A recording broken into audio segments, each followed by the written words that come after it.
kooxda kubadda cagta ee Hegan ayaa maalinta beriyaha u safri doonta wadanka Rwanda ayagoo ka qayb galaya tartanka xiisaha badan Sakafa Kagame Cup 2019. kooxda Hegan ayaa wadanka Soomaaliya u matali doonta tartankaasi oo ka dhici doona wadanka Rwanda, waxaana tartankaasi ka qayb qaato kooxaha wadamada bariga iyo bartamaha Afrika. sanadkiina ayaa hal mar la qabtaa. kooxda Hegan ayaana maalmihii ugu dambeeyay ciyaartooydeeda ku xareysnaayeen garoonka jaamacadaha, waxayna halkaasi ku wadeen tababar xoogan. tababarka ayaana ahay mid subax iyo galab ay kooxdu sameynaysay.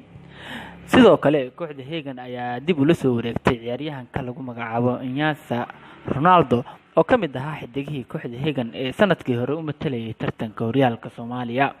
xidigan ayaa ka qayb ah safarka ee naadiga maalinta beri ah ugu ambabixi doonto wadanka Rwanda. kooxda Hegan ayaana rajeynayaa inay tartankaasi wacdaro ka soo dhigto isla markaana ay kor u qaado magaca wadanka Soomaaliya.